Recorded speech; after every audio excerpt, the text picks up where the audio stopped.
时间到底系对几时开始嘅呢？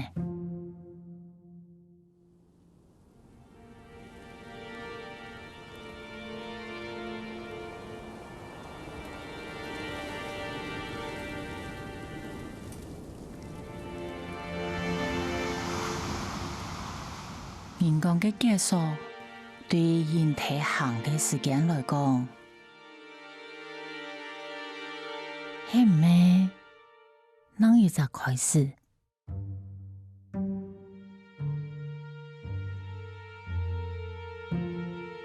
可能通过一段问题基本时间，不过时间可能像系希望我能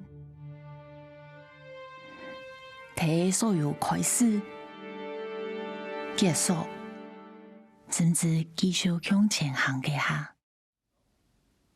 观众朋友，大家好，非常喜欢今日复习呢个节目，介绍大家看到嘅短短1分钟嘅短片，系你客家电视29年由李林突然推出嘅，你讲客家电视嘅欣赏嘅短片，短短嘅1分钟，咁个叫冲嘅哦。到底呢短片内容系乜嘅咧？定系用呢個創作嘅想法，嘅咧分享啲點解裏邊，一開始咧繞牆是呢個突然李丁分享。伊犁好，还有各位服饰来的朋友，大家好，奶黑，太感好奶黑，时间旅客的导演李鼎。我觉得你客家话进步很多。有吗？我今天是慕名而来，因为听说义理是全客台主持节目客语最快，我觉得我刚刚全部都听懂了，超赞的。我刚才快始走快冲赶时间，因为导演在旁边偷笑，因为一起用来广播铁架了，做太快了。其实是因为要访问你很紧张，语速就加快。你最好是会很紧张，你应该是看到他们2个。对对对，赶快来分享你点解人为了解裏邊是短片第2屆男主角鐘岳分享。主持人好，大家好，我是鐘岳。哦哟，这个是什么枪？这是海陆枪。哇，他就是来，对啊，他来挑战我们。真的耶！对啊，我是在跟他 interview， 跟庄月 interview 的时候才发现他是客家人。没有，我知道他干应该是又好兴奋，想说哇，我们客家又多一个好棒的演员。好，天天绕墙黑当然有个主角翁庭云分享。主持人好 ，Hello， 大家好，我是演员庭云。哇，好棒哦！庭云是客家人吗？哦，不是。可是你刚刚那个台大猴怎么讲的比庄月还要好？真的吗？糟糕，庄月要恨我了。因为我只会讲一句。那你再说一次台大猴。台大猴。庄月，你教他一句，随便。你好。你好。你好。西宝吗？我觉得他们好像在讲广东话。广东话。王庭云是有语言天分，你知道吗？对。他因为他是模特儿出身嘛，然后他的普通话特别好，是因为他的公司还凯沃送他去北京矫正他的语言训练，所以有一阵子我拍他的时候，我觉得我好像在拍一个有一个年代感的那种人。你刚才一开口，我有吓一跳。就是我真的有，我觉得那个口语训练，我现在很咬文嚼字，有点那个，我觉得那个口语训练真的会影响一个演员的表演跟讲话的一个方式跟共鸣的位置。没错，你现在讲话方式跟以前一样吗？不一样，我以前讲话会含卤蛋，就是大家会听不懂。现在很清楚，是不是？我不晓得以前怎么样。我跟你讲，就是你刚刚讲一点都没有错，但是这一次更难演。对，其实能够发出声音是最好。然后这次客台找我拍这个时间旅客，对，居然是要我拍成一个默片。好，觉得太好了，从这个时候切入点太好了。用心朋友先来讲一下，你知道短片其实20分钟，我们还没有完全的曝光。我们先不抬价都看短片，我该下抬价看都该短片，所以又很想知道说，好期待那个长片，所以我们好好请导演来聊一下。20年了。我们再一次的这个重金礼聘到李鼎导演来帮我们拍这个20周年的重金礼聘，所有人都知道要接客家人的案子，就是我们要勤俭，一定要勤俭。没有，我们要颠覆我们的刻板印象，我们其实是重金礼聘邀请李鼎导演，但是因为不一样啦，因为李鼎导演是很帮我们的忙啦，没有。没有，应该是这样说，应该是这样说。我觉得跟客家人合作有很强烈的一个应景，我现在终于知道什么叫应景精神。哦，是什么？你就是一定要革命。OK。你一定要在那个时间做一点不一样。所以我们在第10年的时候，我说第10年的时候，我拿到了此生第1个金钟奖，就是因为我拍客家10周年的这个形象广告，那时候上了台拿的金钟奖，哇，高兴的要命。然后呢，我还跟着所有的观众说：“谢谢台长给一个不会说客家人的外省人的机会。”这样子，然后我就想，哇，这20年了，我们一定要更革命了。我想说，完蛋了。20年一定要面对更多的客家话。我们的心情就是20年了，我们一定要把叮叮当然找回来，就给你难题。就10年都不找我，20年找我。不是，是形象广告短片。好，对，然后再来呢？好，再来我就想应该是100%满满的客家话。然后我来的时候已经也预先做好准备，因为我已经认识客家来10几年了嘛，就把所有的都整理好了之后呢，他们都跟我说，导演，我们这一次，他说一个电视台到20年，对，是一个其实是一个从 baby 想要成年礼一样，对，像一个成年礼一样。那我就说好，我们是不是拍一些青春的？他说也不是，他说我们可不可以退回到一个最原点的位置？其实20年对一只狗来说已经是生命的终点。我可能在那我碰到客台在讲20周年的时候，我正好对时间有一个，因为到一个年龄的时候，其实收到的告别式的帖子比喜帖多。是没错。好，然后呢，你也会觉得好像时间走到一个地方要给你一个答案，然后以前你不相信跟很怀疑的事情，对，现在好像给了你一些证明，就是好像会跟你讲一些时候到了。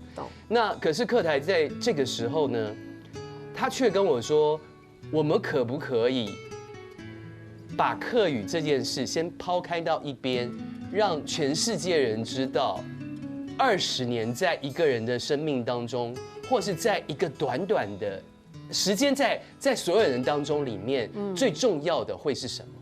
我说哇，这课题好大，这可能只有法国人才会在乎吧？怎么一个那么爱革命的客家人会在乎？然后我那时候才理解到说，我一直遗漏了一件事，客家电视台从刚开始第1年的时候。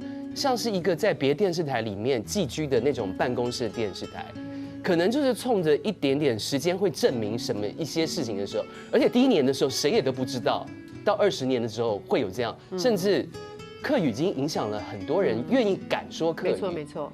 好，然后我那时候就发现，我那时候就立刻就想到一句话，就是时间有一直站在我们这边，时间一直起到演鸦片，嘿，然后我们就先想到这句话，然后我就突然问说，那你们觉得，你跟客台的时间是从什么时候开始？其实你看哦，时间一天有24小时，可是真的要我今天跟义理去共同回忆，我们第一次开始的时间是哪一天呢？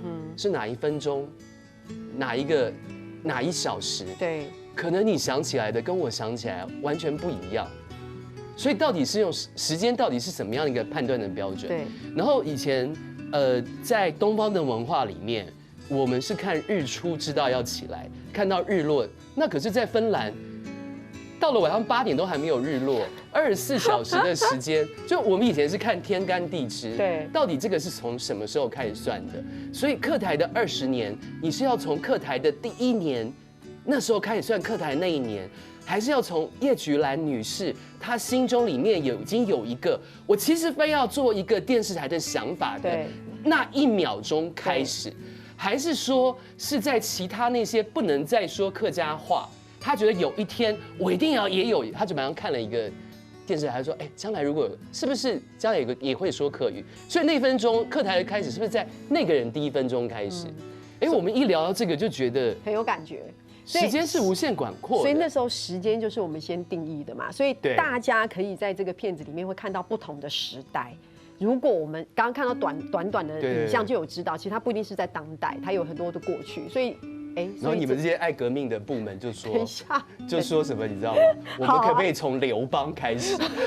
从刘邦开始？等一下，所以聊到现在，我们旁边的庭云跟庄玉就想说，哇，这个创作理念当时应该是这样源源不绝，爱用快洗改。所以其实2个人也不是演当代的角色，对不对？你们在里面的演员的角色诠释都不是你们现在这个年纪经历的事情。对，随意分享没有关系。对，是。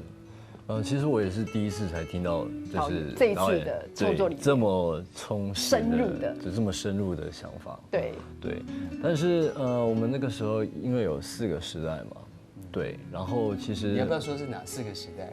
没有刘邦嘛？没有刘邦，大概就是哪4个三国开始吧。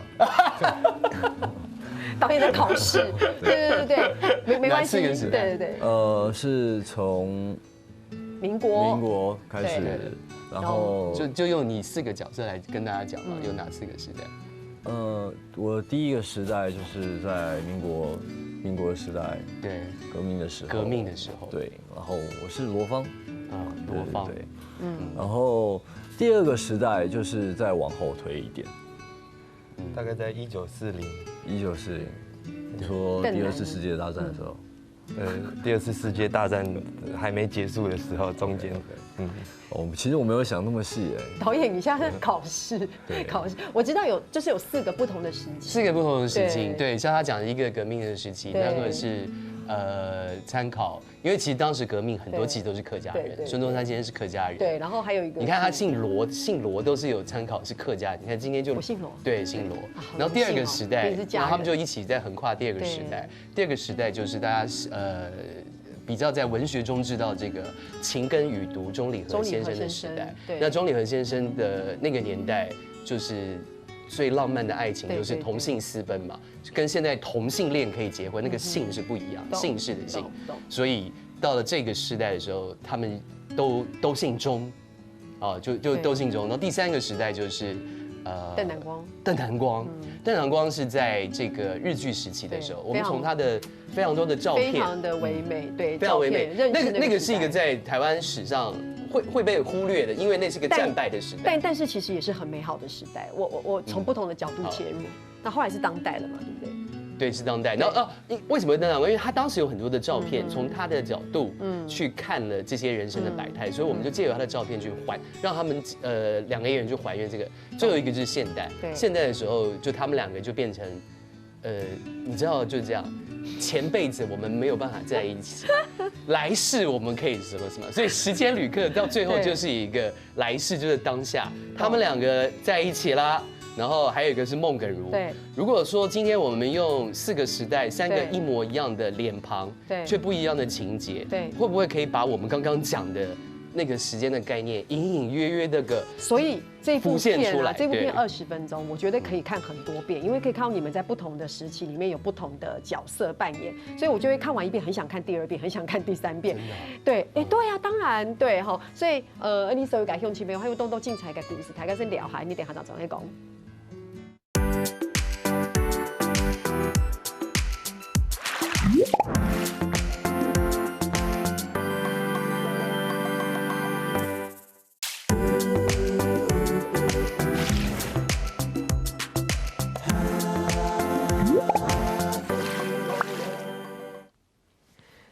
東方兒大家要轉到福氣來咧，見到大家都了解，係29年嘅西建立他嘅形象短片哈。上一段節目我跟導演聊太久了，這段時間導播就一直說沒有給另外對，我們剛剛被抱怨，所以這段時間我們就交給莊月跟庭宇，那你們就自己聊一下，看你們要聊什麼。好啦，開玩笑，意思是其實在裡面就像導演講的，我們有4個時代，所以你們一直在穿越，而且在裡面其實有不同的角色扮演。有沒有什麼你們最想分享的段落，或是你們印象最深刻的，都可以，庭云先或莊月先都可以。庭云先好。好。我印象最深刻的大概是第3个时代，我演龙2的时候，邓南光的时代。但是我主要是放在我那个角色上面 ，OK， 因为我一直觉得那个角色很困难。OK， 怎么说？因为4个时代要不一样的角色，其实我觉得我准备的时间是不够的。然后，可是后来导演有跟我讲，就是我不需要想的那么复杂。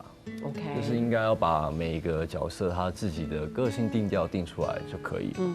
就是我好像把它想得太复杂，反而在影片里面或者是表演上面不会有那么多的帮助。OK， 对。然后因为我对那个角色印象很深刻，是因为我个人觉得他的内心跟我很像。哦，好特别。但是我后来发现，反而跟我很像，我越难去诠释它。对不起，因为观众朋友还没有看完完整的片子，你可以稍微透露一点点，你觉得那个角色跟你内心很像，你觉得那是什么？对，就是一种心情很害羞、自卑、复杂，就是我觉得他就是很多就是个性夹杂在一起的那种感觉。然后我也觉得我是这样的人，但是我觉得反而那个角色我最难诠释。对。就有让我挺意外的。好讨厌。很像在演自己吧？不是，我是说，对，你长得那么帅又那么高，每次就是一站出来就是他都已经在凯沃都走到国际的 model。对，你刚刚他居然说，我很自卑，我很什么的。其实我觉得这个就是戏。可是导演，我访问过非常多人，真的都这样。我记得我曾经访问过，比如像。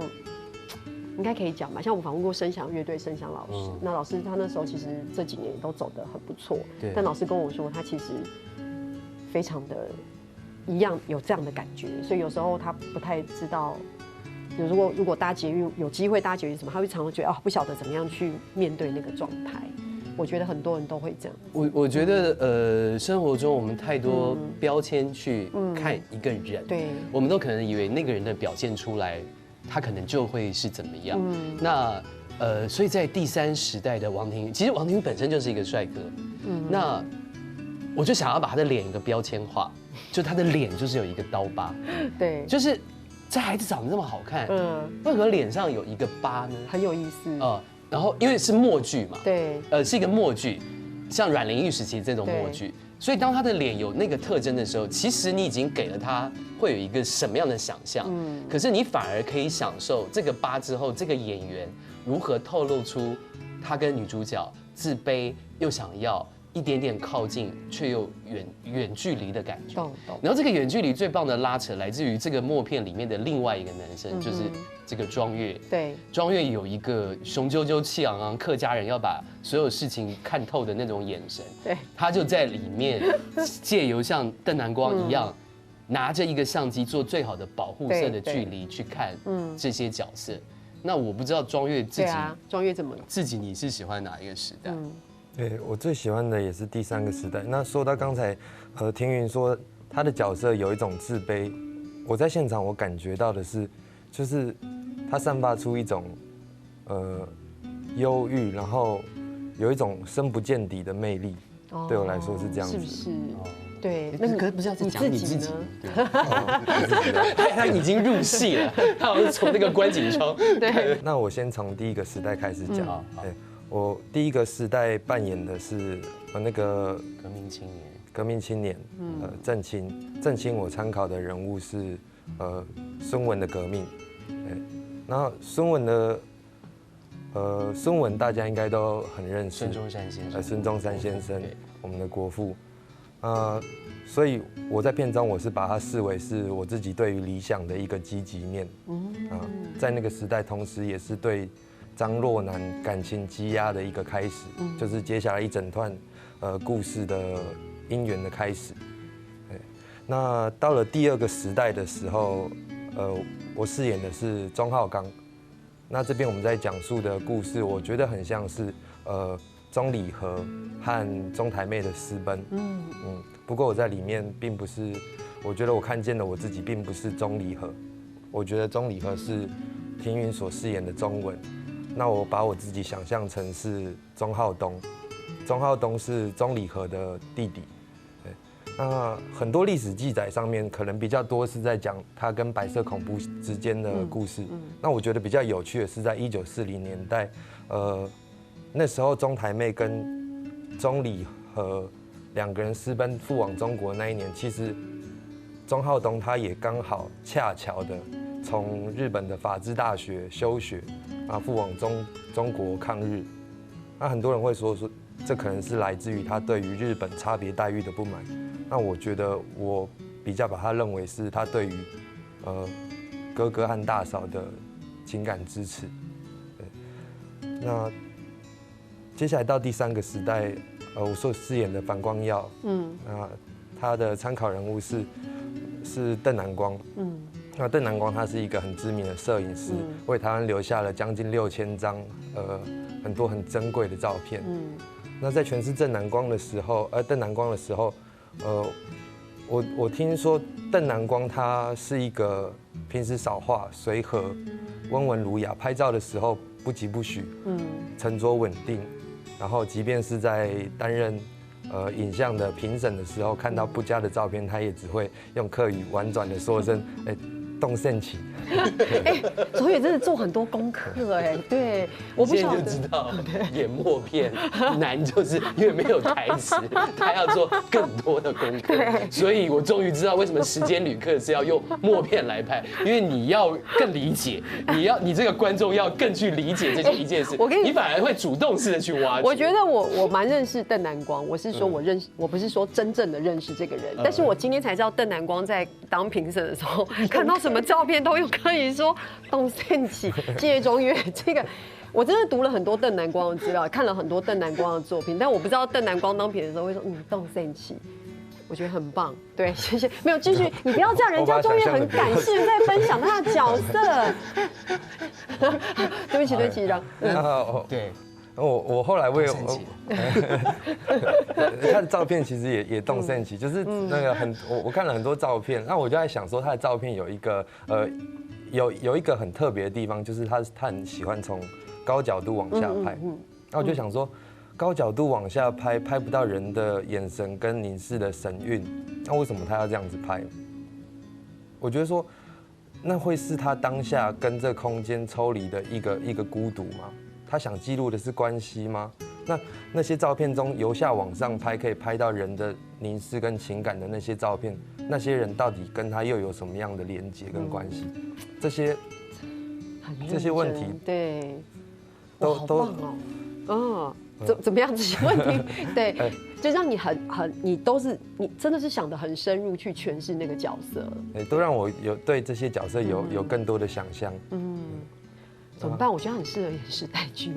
你有没有觉得我突然有这种做家长的喜悦？我刚才也有这种感觉，我刚才也有这种心情。有没有觉得，如果今天拍一部片，你让很多人去挖掘这个东西，对，因为刚刚他讲的，其实这部片真的在这个时代就有很多高的角度去看一个全观。你会为什么想要看好几次？就是从这个构图里面去延伸很多故事来。然后其实时间旅客在第3时期，每一个摄影机的律动跟演员的走位，都是从邓南光先生其中一张照片开始。他其实很有名的，在北美馆收藏一张，就是一个女人的剪影的侧脸，然后里面有另外一个影中人的像。那在那个时代是用重复曝光的，所以那张照片一出来的第一时间，我就想，他应该是孟耿如跟王庭仁合在一起，然后透过庄岳刚刚这样一个缜密的神情，对，交代了一场在4个时代，各有不同的爱情故事。真的，而且刚刚导演提到耿如，我们耿如是我们这次的女主角，对不对？为什么会找到耿如来诠释？好特别。我觉得孟耿如5年前的时候，他就来探班乌鸦烧，然后每天都送黑咖啡来，就是说将来一定要合作。到今天拍了这个，好不容易我们终于合作了《时间旅客》，耿如自己也在笑。耿如跟我说，他拍完这部片，他那时候来录音室的第一个时间，他说他最想给看的观众是黄子佼。好，我觉得这个可能就是那句话，让他觉得我们应该要更有力量才对。谁没有经历过那些挫折？导演在讲这些话的时候，大家看一下，他的眼睛已经含着很多的这个辛苦啊！今天耿如应该也要坐这边，但是还好他没有来，这样我才可以坐在这。其实还有，耿如现在看电视一定会吓死。这还有很多，等下我们还有好多事情要分享，大家先聊哈。等下再重新讲。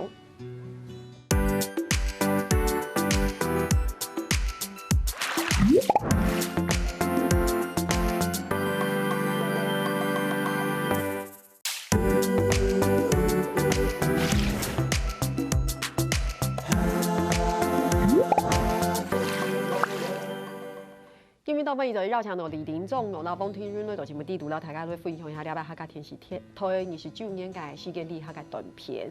我只要一讲海陆腔的 opening， 的脸就会不自主的笑成这样。哎呀，我一定要赶快跟孟耿如的阿婆说，阿婆，孟耿如今天要演这部片，不是因为娇娇，也不是因为导演，是因为你，真的，因为他从小就听你讲客家话，可是他却没有办法好好的用客家话跟你沟通，他生怕自己也表现不好，所以他觉得这部片在全世界第一个看到的时候，就是他会在那一天偷偷的把你带到电视机旁边，然后一不小心打开，然后虽然前面是默片，可是这默片只有一个人会说话，就是你的孙女孟耿如，他会用客家话告诉所有的人，以及包括你，就是从前，阿婆说最难忘的滋味不是吃新鲜的滋味，阿婆是你说过是时间的滋味。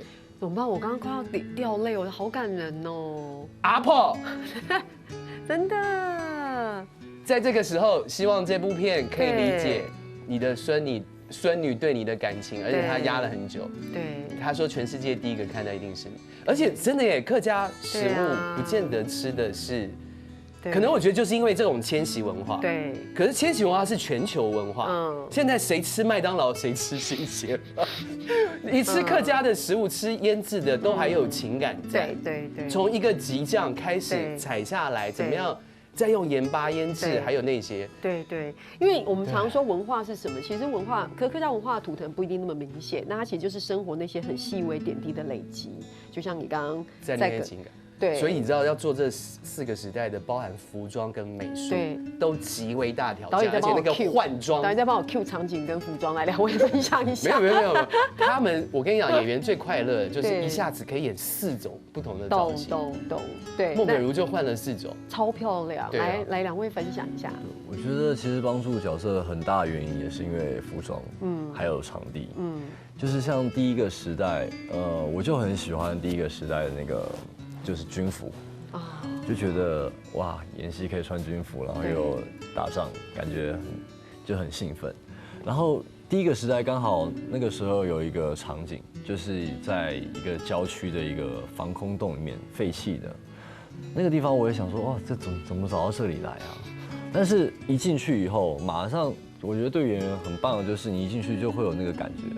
那个场地就是布置得很好，然后我们又穿那个服装，就很快我们就会有对于角色的共鸣感，还有场地的一种相信感。一个模特儿穿过那么多设计师的衣服，居然说军服是对他最有感觉。可是我要讲一句话，我真的可以理解庭云讲的感觉。我觉得导演在美术上面非常的用心。为什么？大家要知道一件事情，身为一个演员，他就要让你相信，你走进去那个环境，那就是真的。所以我们连爆破都是真的。对，那个是。好。然后你知道那个爆破，那天那个企划问我说：“导演，爆破真的是真的吗？”我说：“对，每个爆破都是真的爆破出来。对，那最小的爆破就有25公斤痱子粉。”最大的爆破是50公斤痱子粉，为什么不录2集？你说今天，因为没有我讲是真的，我觉得演戏就是这么一回事。有时候其实导演镜头不一定带得到，但是美术旁边都非常的细腻，因为他要让演员知道你进来这个地方那就是真的，我们真的是长这样。对，那刚才就是军服，我觉得庭云穿起来就是雄赳赳气昂，又很挺拔，又很好看。而且那年代的军服真的好看，没有手机，没有什么其他让你。其实穿了一套军服，让你可以去为一个地方卖命，让你拿了一把枪，你可以去捍卫你爱的人，然后会有爱情，可是爱情不那么重要。那套军服让他认定了，他要一个真正的国家有多么重要。哇，对，导演应该帮你更加的延续了你的感受。庄月呢？对，庄月呢？我的话是第4个时代，是穿现代的衣，竟然。不过这个里面现代的衣服其实还蛮新颖的部分，就是那时候有套一个毛的手套啊，然后一个比较新质感的服装。那我觉得跟前面的几个时代，相比来说，前面的时代的衣服的考究让我觉得很有质感，然后很漂亮，很精致，很细腻。那在这边的话是让我有一种意想不到的感觉，哇，在这个时代的这个角色竟然他会是穿这样的衣服，所以你不是现代人。我是现代人，不过他的那个现代人，但是他的那个现代人是另外一种现代人。因为比方说你借由前面3个时代到第4个时代是现代，对，可是就好像是一个复古装扮趴，是一个睡衣趴，所以这3个在一起的家人庆祝这个孟耿如的生日，就用了这个方式去做，然后他也把前面3个时代的元素都放进去。那最妙的是，其实他跟耿如还有庭云他们3个人，除了演绎这些之外，你其他旁边的这些演员如何一站出来也要像，就像我这次特别又再邀了我们客家电台的好朋友方文琳，我正要讲，我们邀了文琳姐来演，对，然后文琳姐，而且不止文琳姐哦，对，还有这个网络上的 KOL， 比方说怀旧达人张哲生，是，然后张哲生原本就是一副永远都有一个怀旧的样子啊，所以包含周围的所有环境演员都参考那个时代。那我觉得最特别的就是文玲姐还把她女儿也带过来。这真的好棒哦。啊，因为你知道女孩子好像都好喜欢那个时期的，对啊，旗袍的，对啊，不，你看那是一个把身体整个包起来，现在我们都喜欢这样子拍，让自己露出来。OK。可是打到骨子里面，我们却喜欢把自己完整的包起来。可是那个包起来又看到所有若隐若现，然后再加上王庭云这个刀疤龙舞。是一个裁缝师，要去帮每一个人那个若隐若现量身。然后文玲姐曾经是台湾这个90年代所有摩托车挡泥板的这个女孩子，所以设计她更难，因为她已经有一个清纯形象在。懂。那你要怎么样让她变成是钟家的这个，也嫁给一个姓钟怕女儿跟人家私奔的妈妈，对，又怎么样又可以在这个酒店是一个大班。所以她的旗袍若隐若现的造型，然后到参考客家妇女的利落生活化的剪裁，然后以及怎么样把这些颜色配合我们客家电视台的标准荧光绿的颜色，让整部片的美学的色彩都是带一点不纯，可是却有点透透的荧光。用尽朋友啊，刚才李鼎导演讲完，那边非常的期待，因为大家现在都看到是短，我们把那个长的，我们到最后压轴演出。导演，我刚才只剩下3分钟，这个有话快快说，这个单元我绝对不能放过，拜托你们让我问一下题目好不好？来，请问一下，导演在你们眼中是一句话形容，不能想太久。水晶，一盆水晶。哎呦，一盆水晶，好特别哦。我觉得导演有一种。就是给我一种很纯粹，然后具有能量。它的那个能量是会流动的，但是又有一个形状，是会让这个能量很聚集在里面。我觉得下次跟庄玉聊天要准备，因为他都会讲这种很难的，就是很有深度的。阿破拍谁啊？他讲的比较深一点，我们听那个庭云来讲，对，庭云可能会讲的是那个什么磁铁或者什么之类的。庭云来，我觉得导演很纤细。天哪，都是好棒的赞美哦！这个不对啊，水晶是粗犷的那个，没有，人家讲是背后的意涵，背后的意涵。因为就是我觉得是很敏感的，我也是很敏感的人，但是我觉得导演比我更敏感，他都是看猫一直看到哭。我常没一下哇又在哭，因为导演是很细腻、很敏锐的，而且导演是情感很丰富的性情中人，我自己觉得啦。对，我告诉你哈，我这边其实还有10题，我们现在只剩下30秒。等一下，我跟你讲第5题好不好？第5题，我看一下第5题。好，请用一句话介绍时间旅客。我跟你讲，每个人只有5秒，1、2、3，一句话介绍时间旅客。以前你可能用5、4、3、2、1看一件事情或者做一个事情的告白的关键，时间旅客可能可以给你更多的可能。哇，怎么办？好会哦，没关系，你们可以说欢迎收看就可以了，不用压力那么大。欢迎收看。好配合，体育他已经用掉，你不能再用。谢谢收看。是什么？谢谢收看。第8题是。下次想挑战的题材，5秒钟。我想挑战音乐的东西。懂。什么角色随便？我想挑战舞蹈家。庭云。我想挑战犯人。好酷哦！只剩下5秒钟，让我做个 ending。来，今天非常谢谢李鼎导演跟庄岳还有庭云来到这边，我们下次再一起来啦，了解别的事情，好吗？哇，乡亲朋友希望大家看今日听说记得收看你个时间里下听下来个做人同了。好看福喜类的节目嘅乡亲朋友，我記得去到呢個免數嘅傾站哦，還有聽日客家電視嘅 YouTube 頻道，也記得留兩個影片分享出去哦。